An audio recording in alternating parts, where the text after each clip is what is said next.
With a yo-ho-ho, it's Tale of the Toaster. Welcome back to Let's Play Inazuma 11 Go Chrono Stones Thunderflash. We're here in the future, having just escaped from the football museum with the teachings of the master in hand. Now, we better get on the bus and get the heck out of here.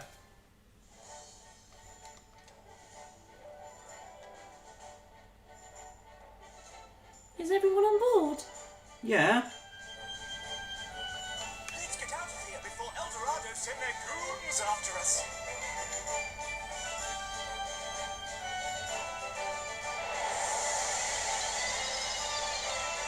Once more into the breakfast.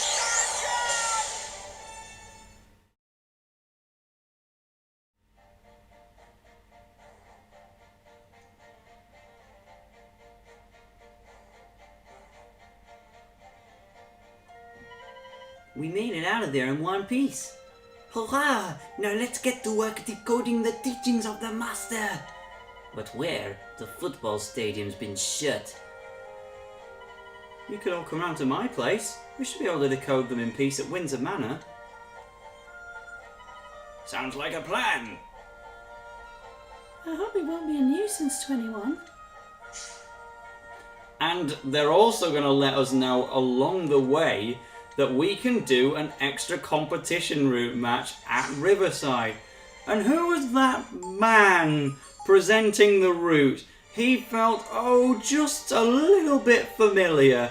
And you know what?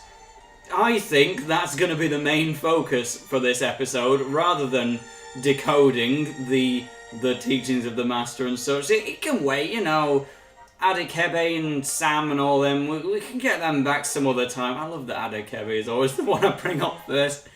You know, there's people like Gabby Garcia and all them, but no, if we don't have Adekebe, then the story can't progress. But it's going to have to for this episode, because I'm going to pop by the Riverside Extra Competition route, and that could be a nice chance to Armourfy Griffin now that I think about it.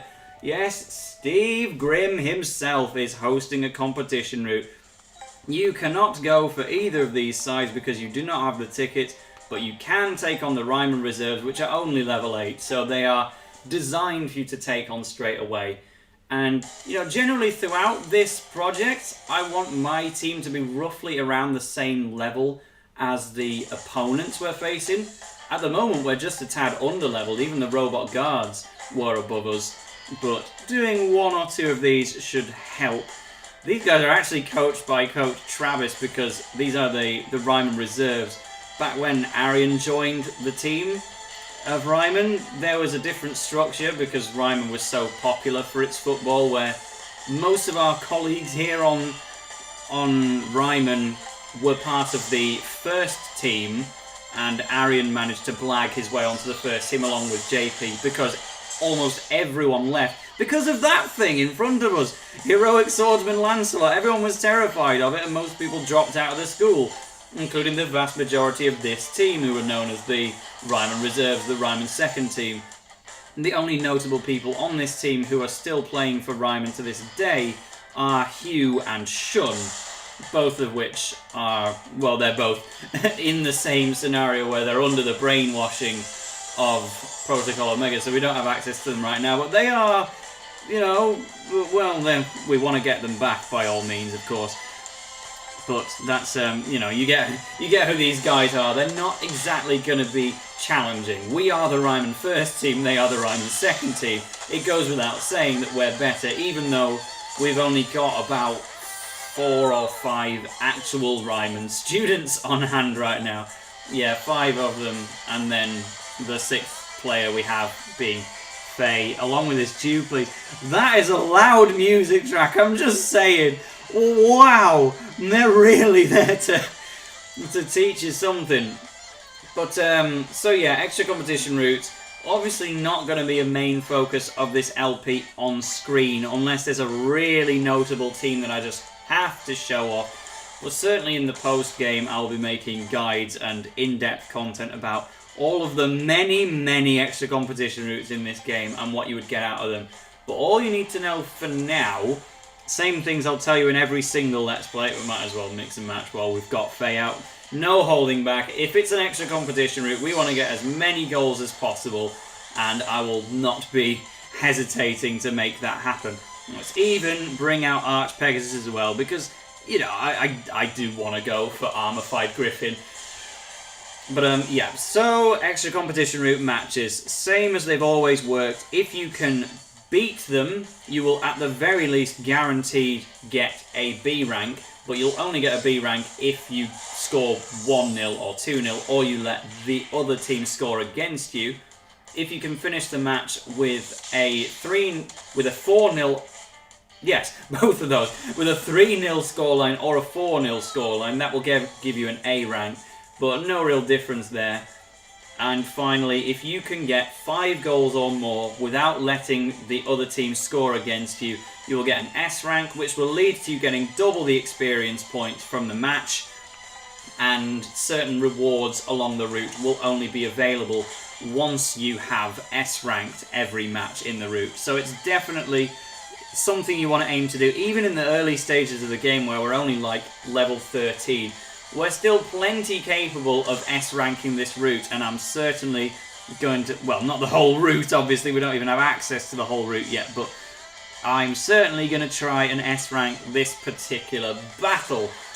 Arch Pegasus has used up over half of his FSP, but that's not a problem because we are now able to bring out Griffin. And this time, we're going to Armourfy it and show you exactly what that looks like. Yeah, I don't think you will be getting the next one, mate, Buzz. You don't know what's coming. I'm about to go completely all out on these poor Raimon Reserves. All of them who canonically quit playing football because they were afraid of fighting spirits. I'm now going to hit them with the single most powerful fighting spirit in the game. Let's stick with the regular spirit for now, wear down the FSP, just to fully show off what I mean by Armourfying, healing up some of your FSP. So we might even try and go for a goal with regular Griffin, and then we'll Armourfy it afterwards and see just how much we can heal in the process. And again, we won't get any exclusive moves out of it, but it will allow us to Griffinize all of our regular special moves and level them up, and that's what I like to see. So we've used over half of the FSP on Griffin just from that singular charge, but I think we'll be able to almost get it back to max now. From my experience, you roughly heal about half of the gauge from switching to an Armourfied Fighting Spirit when you're already using the regular one. So to do that, we first need to get in a command duel with Arian, press armor at the top right, and then we have access to Hyper Swiper and all of those things. Turn the Lords of Birds and Beasts into a suit of armor, and that's what it looks like. And then this giant commanding figure is just going to take the ball from the poor Raimon Reserves. Oh dear, they didn't know what was coming from. And look at the movement speed as well. Oh, weaving in and out. That's what I like to see from Griffin. But yeah, we've not actually got as much FSP as I thought. Granted, all that running around will have run it down a fair bit, but you know, that's a thing, and I do want to know if I could change it back to a regular fighting spirit as well after this, because I'm not sure.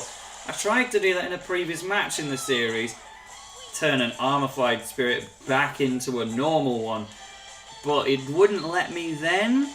Can I maybe do it now? Griffin is about to run out.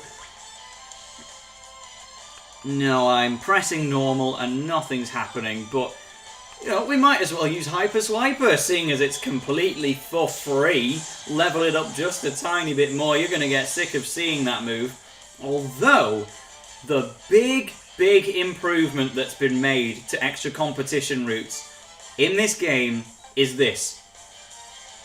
Easy nothing! We can finally skip. See, even that animation, we can finally skip animations in extra competition route matches. And generally I'm not going to do that too much on screen because I like seeing the animations, it makes sense. But when you're just playing the game in your own time, doing extra competition route after extra competition route, etc, etc, You know, you don't need to see Easy Breezy for the 17,000th time. It's good to just be able to skip it in a match that has no story relevance. And I don't know why it took until the 5th game in the series to make that possible. You could not skip animations in extra competition route matches in any of the first 4 Inazuma 11 games, which is just crazy to me. It should be obvious that that is something we would want. But they just didn't want to give it to us. But nevertheless, I think I'm going to bring this match up to the end of the first half, and then we'll call it a day. You don't need to see another full 30 in-game minutes of me wailing on these Raimon Reserves when I've already S-ranked the match. Unless, of course, they were to take a shot on us, but I'm not really counting on it. I mean, we've tripped up Shun just by standing on his toes, the poor lad. The mix and match Faye is not going to be challenged, but he doesn't get a goal either. Anyway, I'll see you at the end of the match, because this was plenty enough punishment for these poor people. There we go, no sweat, 8-0. I mean, I only scored 2 goals, or even 1 goal it's saying here, in the second half, because all my players had run out of stamina, and I wasn't going to go to the bother of bringing out a ton of fighting spirits again. But nevertheless, we have S-ranked that match, which allows us to open up the reward, the Echo Boot. I mean, you would get that whether you'd beaten it with an S-rank or not, but certainly if you look at the end of the route, that sign that I'm trying to click on to show you what I mean, but there's no indicator of it whatsoever, but the road sign means you must S-rank all of these matches, and there's only 2 more to do, so I might as well have a little crack at that now. Let's see who's on the Saints Way All-Stars. I mean, naturally, lots of players from the All Saints, not Saints Way, different, but I'm sure they're still from the Saints Way tournament nevertheless. Quentin Cinquedea? Lord Snow? Davy Jones? I mean, they're all significantly lower level than they would normally be. But, is he level... No, he's level 11, but good grief, are you really going to chuck me against all of these guys from the previous game this soon? They've got Soul Daystar on the bench. What a random step up in quality. Well, the fighting spirits are coming out to play once again. And, yes, I won't show a great deal of this match either, despite it seeming like an extremely important match based on who we're up against. It's, yeah, as long as we don't let them catch up to us, which they can't because they're too slow. Yeah, it should be fine. Not taking any chances with Quentin Cinquedea though. Let's go for the Lancelot lunge before he brings out his fighting spirit or something. Do they have their fighting spirits in this match? Because that would be just complete overkill if they did. No, let's just make a laughing stock out of the goalkeeper of the final boss of the last game. You know, that's what the entirety of Light and Shadow were building up to. The battle with Quentin Cinquedea. He's even the captain of this team. And he's just a pushover now. That's extra competition route matches for you. They don't always meet the true definition of the canon, and yeah, I mean, I'm obviously, like I say, I'm not going to show this entire match, but I feel like bringing out Griffin again, so I'm going to, and mix and match again, just to give myself more editing to do. You know, I have to fade out the layouts and the screens every single time I want to show just what's happening on the top screen. So that little transition just to bring out Tyranno on Faye, yep, that's a couple extra seconds to a minute of editing for me, just because I have to make this match even easier for myself. I pay for my crimes, I truly do. Yes, I'm making this match easy for myself, but it also makes the editing process tougher. We've already managed to level up Bouncing Bunny. If I really used it that much, you can tell that I don't like to use Jurassic Jaws too much, and the main reason for that is mix and match special moves can't be leveled up. That's the genuine thing, because I guess it makes sense, you only have access to them in a certain form. So they make it impossible to level them up, but Arch Pegasus we're going to go for, and then Griffin will be almost there. It's such a broken thing to have in the early stages of the game, but there's no way they could not give it to him. He's already learned it. It wouldn't make sense to just take it away. But it also doesn't make much sense to be just taking on a level 11 Harry Houdini, backed up by Rex Remington from Royal Academy, and have them serve absolutely no threat to us whatsoever. What a strange match. As if we can do this now, but I shan't repeat myself too much. Let's bring out Griffin, ready for next time, Spirit Bond, and then that will truly, surely be the last time we see it in this project. I was saying in the Robot Guards we're never going to see it again, and then we just kind of have been doing. Oh wait! Victor's lost his fighting spirit! Because I brought out Griffin, I lost the ability to shoot with Lancelot. Obviously, that should have been clear as day. But, what the hell. Let's go for a Flamberge. Run out almost all of my FSP gauge completely, but it's just so strong. 693. Go on, Quentin Cinquedea, bring out your fighting spirit.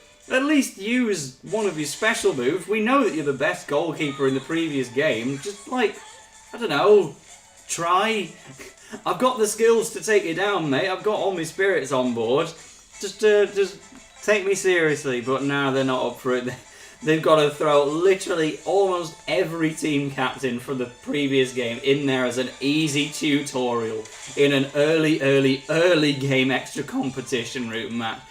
Oh dear. Let's Armourfy once again and go for a Heartbeat. I really like Heartbeat. There's Cronus, just casually the guy who had the maxed out kick stat on my alternative Go Light team. And see how much FSP I healed there. I'd almost run out. But by switching to an Armourfied Spirit, I'm roughly back to halfway again. And the OP movement speed comes back once more. See, I guess they've nerfed the movement speed of regular Griffin, but Armourfied Griffin is just as fast as it was in Go. That's interesting stuff. Let's get one more goal in with Griffin, and then we'll just call it a day for this footage. You don't need to see any more. Look how fast he can run. He's got wings now. He's going to fly. Ah, critical hit to make it 404. Oh, Quentin. Finally, he decides to try and stop it. Only when I'm using Armourfied Griffin. Mate, you've had so many chances. Oh, well. See you at the end of the match once I've S-ranked this. These poor guys suffered an even worse scoreline. Yeah, the captain of every team from the previous game. Let's 9-0 them and get Hey Presto onto Ricardo. That sounds about fine. So let's see. There's only one match left on that route. And is it accessible to us now? It is Protocol Omega. But that's the end of the route. They're level 15. So I might as well give it a go and see if I can beat this route. There's really no reason for me to show this on screen at all because you've seen plenty enough of Protocol Omega already, but yeah, an evenly matched game for me, and I'm sure Alpha will use his fighting spirit unlike everyone in the previous match. They genuinely didn't bring it out once. I want to have JP in goal though because I had a couple of scares in the late stages of that game, but yeah, so not even going to bother showing this at all, but just so you know, I am taking on Protocol Omega, and if something important happens, you'll be the first to know. And that's another 9-0 in the non-canon match against Protocol Omega. It took a lot more work because their goalkeeper had a fighting spirit which he could Armourfy, and Mike had a long shot as well, so both of those put me in some danger, but I was just able to use my superior movement speed using fighting spirits and mix and match as well to just run around the place and get the goals. And what we've got for that is a small silver key which will allow us to open various treasure chests around the world which would not otherwise be accessible. And I think I might know where one of them is. Darn, I was mistaken. It was a golden chest and not a silver one. Oh well, nevertheless, I did make a video in the last series showing where all the gold and silver chests were throughout the region, so I may be able to do that again, but certainly I'll be picking up all of the silver chest items along the way. Seeing as I already have the key for S ranking that route, I'm probably just a tad over leveled now. Where is the riverside? I'm not being dense here, am I? Or has the riverside genuinely not been a map? Okay. Just to make sure we're clear, there are no more matches you can do in Steve's competition route right now because we don't have the tickets for the other routes. So instead, let's just have a look around the Windsor Manor area and close off this video. I have no idea whether this video is going to be like 10 minutes or half an hour. There's no way for me to tell. But yeah, I think any sort of plot should probably be saved for another time and not just slapped on the end of the extra competition routes introduction. So I'm just going to wander around the area of where Arian lives. They're still talking about the football ban, of course, but there's some conversation topics to pick up. And I certainly remember this park from the previous game where there was always this lad on a bench who was talking about how he has a crush on Sylvia. Unfortunately, he doesn't seem to be there now, but at least there's a bonsai gardener. Anyway, so that's it. Hope this was a nice little aside on the extra competition routes. That silver key is not something I expected to have so early in the game, but hopefully it will be useful. In the next episode, we're going to try and decode the teachings of the Master. TTFN.